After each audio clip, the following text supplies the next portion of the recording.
সবাইকে জানাই আজকে মেরি ক্রিসমাস। আর আজকে হচ্ছে সব থেকে বড় দিন, আজকে হচ্ছে 25শে ডিসেম্বর। আর আজকে স্পেশাল মেনুতে কার কি বাড়িতে কী কী রান্না হয়েছে? আমাদের বাড়িতে কিন্তু কোনো স্পেশাল রান্না হয়নি। তাহলে লাঞ্চের মেনুতে কী কী রান্না হয়েছে সবাই তোমরা দেখে নাও। এখানে দেখো, প্রথমেই কিন্তু ভাত আছে, আর ছেলের জন্য কিন্তু আলু সেদ্ধ করা হয়েছে। কিন্তু ছেলেরই তো পাত্তা নেই, কারণ ও আজকে গেছে সোনাইদের সাথে পিকনিকে।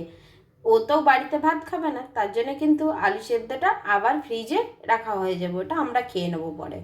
আর এটা হচ্ছে লাউ ডাঁটা আলু বেগুন দিয়ে একটা ঝোল করা হয়েছে। আর এটা কার কার ফেভারিট? আমার কিন্তু ভীষণ ভালো লাগে। আর তাই জন্য কিন্তু আমি মাঝে মধ্যে এই লাউ ডাঁটা পেলে বাজার থেকে এরকমই নিয়ে চলে আসি। আর কচি কচি লাউ ডাঁটা এটা কিন্তু খেতে খুব ভালোই লাগে। আর এখানে দেখো, মাছ ভাজা করে রাখা হয়েছে ছেলের জন্য, কিন্তু ওই যে বললাম ওর আজকে পাত্তা নেই, তার জন্য মাছ ভাজাটা কিন্তু ওকে পরে খাইয়ে দেবো এলে পরে। আর এখানে দেখো, এখানে হচ্ছে ফুলকপি আলুর তরকারি, এটা কিন্তু গামাখা গামাখা তরকারিটা করা হয়েছে। আর এখানে হচ্ছে মাছের টক করা হয়েছে, এটা টমেটো দিয়ে ধনেপাতা দিয়ে টকটা করা হয়েছে। আজকে স্পেশাল মেনু নেই কেন বললাম, কারণ চিকেন মাটন তো কিছু হয়নি। আসলে এই কদিন খুব হিউজ পরিমাণে খাওয়া দাওয়া হচ্ছে। আর তারপর আসলে কাল থেকে আমাদের এখানে পিকনিক আছে, সেই জন্যে কিন্তু এখন 2-3 দিন প্রায় এখানে খাওয়া দাওয়া হবে, সেই জন্যে কিন্তু চিকেন মাটন করা হয়নি। তাহলে আজকের লাঞ্চের মেনুটা তোমাদের কেমন লাগলো তোমরা কিন্তু জানিও। আর আজকে স্পেশাল মেনু বললাম যে হয়নি, কিন্তু একটা জিনিস বলা হয়নি যে তোমাদের সাথে একটা কিন্তু ভালো মেনু হয়েছে, সেটা তোমাদেরকে দেখিয়ে দিই। এটা স্পেশাল মেনুই বলতে পারো তোমরা সবাই।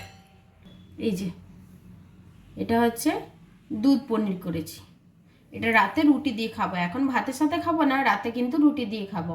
আর এই রেসিপিটা তোমাদের সাথে খুব শিগগিরই শেয়ার করবো। সবাই যেটা না খেলেই নয়, বড়দিনের দিন সবাই কিন্তু যেটা খেয়ে থাকে সেটা হচ্ছে কেক। কেক খাবে আর বাইরে কিন্তু ঘোরাফেরা করবে, কিন্তু আমাদের তো বাইরে ঘুরতে যায়নি, তাই জন্য কিন্তু আমরা সবাই কেক খেয়ে নিয়েছি। আর কেক দেখো, আমাদের বাড়িতে দুটো কেক এনেছে, আর সেই কেকগুলো তোমাদের সাথে একটু দেখিয়ে দিচ্ছি। এই যে দেখো, এই দুটো কেক কিন্তু আজকে আমাদের বাড়িতে আনা হয়েছে। এটা কিন্তু বাবা এনেছে, আর এটা অদ্রিতকে তার মামাই কালকে দিয়ে গেছে। কিন্তু অদ্রিত অল্পখানি খেয়েছে, তার বাকিটা আমরাই খাবো।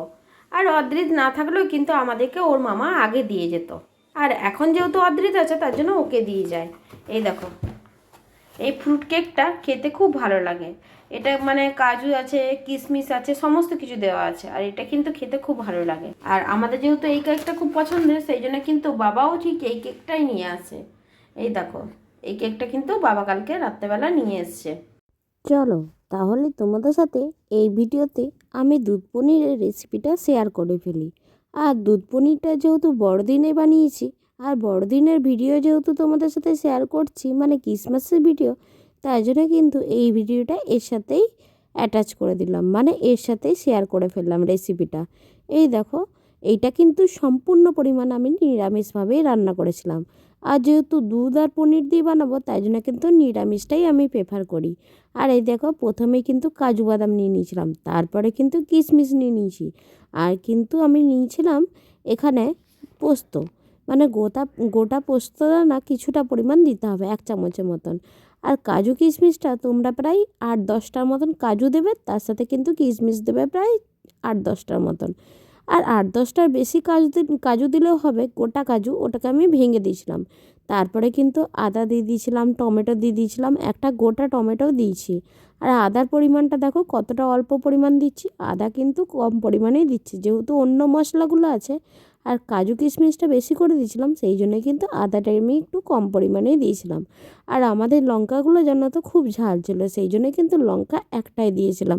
আর যেহেতু সবাই খুব ঝাল খেতে পছন্দ করে না, আর পনিরের রেসিপিটা একটু কম ঝাল হলেই ভালো লাগে, সেই জন্য কিন্তু কম ঝালই দিয়েছিলাম। আর এখানে দেখো, আমি কিন্তু 200 গ্রাম পনির নিয়েছিলাম, তার সাথে কিন্তু ক্যাপসিকামও দিয়ে দিয়েছি। আর তোমরা কিন্তু চাইলে ক্যাপসিকামটা নাও দিতে পারো। আমি যেহেতু ক্যাপসিকাম অনেক পরিমাণে ঘরে ছিল সেই জন্য কিন্তু ক্যাপসিকামটা দিয়ে দিলাম। তারপরে দেখো গ্যাসের ওভেনটা কিন্তু জ্বালিয়ে ফেলেছিলাম। আর এদিকে কড়াই চাপিয়ে দিয়েছি, কড়াইটা প্রথমে গরম করতে দিয়েছিলাম, তারপরে কিন্তু আমি দিয়ে দিয়েছি সাদা তেল। আর এইটা সাদা তেল দিয়ে সম্পূর্ণ পরিমাণে আমি রান্না করব। পনিরের বেশিরভাগ রেসিপি আমি কিন্তু সাদা তেল দিয়ে রান্না করি। আর দেখো তেলের মধ্যে প্রথমে নুন দিয়ে নিচ্ছি, কেন বলো তো, পনিরগুলো ভাজবো। আর নুন দিয়ে পনির ভাজলে পনিরগুলো কিন্তু আলাদা রকমই টেস্টি লাগে। কারণ নুন দিয়ে পনির ভাজলে পনিরের ভেতরে নুনটা যেরকম ঢুকে যায় সেরকম কিন্তু পনিরগুলো কড়াইয়ে লেগে লেগে যখন তুলবে তখন ওটা লেগে লেগে যাবে না, সেই জন্যই কিন্তু নুন দেওয়া হয়েছে। এই দেখো প্রথমেই কিন্তু আমি নুন দিয়ে পনিরটাকে ভালো করে ভেজে নিচ্ছি। আর এখানে দেখো পেস্টটা আমি কিন্তু বানিয়ে নিয়েছি। এদিকে যেহেতু মিক্সিতে পেস্ট বানিয়েছিলাম সেই জন্য কিন্তু আর কি করে দেখাবো তোমাদেরকে, সেই জন্য কিন্তু পেস্ট বানানোর পরেই তোমাদেরকে দেখালাম। আর পনিরগুলো দেখো কত সুন্দরভাবে ভাজা হয়ে গেছে। তারপরে কিন্তু 1 চামচের মতন বাটার দিয়ে দিচ্ছি। আর এখন শীতকালের বাটার যে, সেই জন্যে কিন্তু বাটারটা একটু শক্ত পরিমাণে হয়েছিল। আর শক্ত বাটারের জন্য হাত থেকে ছাড়িয়ে নিয়েছিলাম, বাটারটা তো চামচ দিয়ে ছাড়ানো যাচ্ছিলো না, সেই জন্যে। তারপরে দেখো আমি কিন্তু 5 ফোড়ন দিয়ে দিচ্ছি। আর এখানে কিন্তু ক্যাপসিকামগুলো আমি ভাজতে দিয়েছিলাম। কেন বলো তো, ক্যাপসিকামটা আমি কিন্তু প্রথমে ভাজতে ভুলে গেছিলাম, তাই জন্য কিন্তু 5 ফোড়ন দেওয়ার পরে আমি ক্যাপসিকামটা দিয়ে নিলাম। আর ক্যাপসিকামটা ভাজার পরে কিন্তু অল্প পরিমাণ হয়ে গেছিলো, তারপরে ক্যাপসিকামটা আমি তুলে নিয়েছি। আর এদিকে দেখো আমি মশলাটা কিন্তু দিয়ে দিলাম, যেটা পেস্ট বানিয়ে রেখেছিলাম। তার মধ্যে দিয়ে দিচ্ছি জিরে গুঁড়ো, ধনে গুঁড়ো, সব কিন্তু 1 চামচের মতন করেই আমি দিচ্ছি। প্রথমে কিন্তু জিরে গুঁড়ো দিলাম, তারপরে ধনে গুঁড়ো, আর তারপরে 1 চামচের মতন হলুদ গুঁড়ো, আর 1 চামচের মতন নুন দিলাম। নুনটা যেহেতু আমার প্রথমে দেওয়া ছিল তাই জন্য নুনের আন্দাজ কিন্তু তোমরা সেরকমভাবেই দেবে যেরকম তোমরা নুন খেতে পছন্দ করো। আমি কিন্তু অল্প পরিমাণেই নুন দিয়েছিলাম, যেহেতু আমাদের মিষ্টি মিষ্টি খেতে সবাই পছন্দ করে। আর পনিরের রেসিপি সবাই কিন্তু একটু মিষ্টি ভালো লাগে। আর তোমরাও দেখবে ঘরে বানাবে, পনির দেখবে কত সুন্দর মিষ্টি হলে রুটির সাথে খেতে খুব ভালো লাগে। পরোটা, রুটি, নান সমস্ত কিছুর সাথেই মানে পনিরটা কিন্তু মিষ্টি মিষ্টিই ভালো লাগে। তারপরে দেখো মশলাটা আমি কিন্তু ভালো করে কষিয়ে নিয়েছি।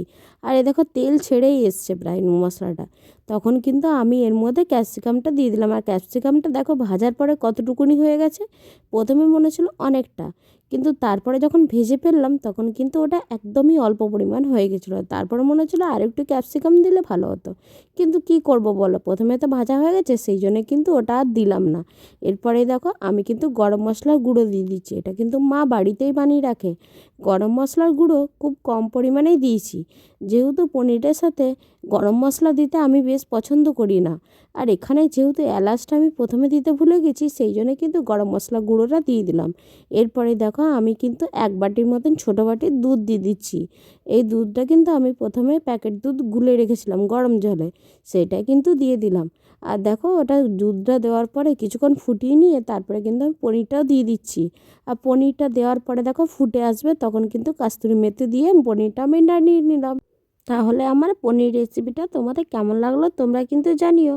টাটা সকলকে, সবাই ভালো থেকো, সুস্থ থেকো, আবার নতুন একটি ভিডিওর সাথে দেখা হবে। টাটা।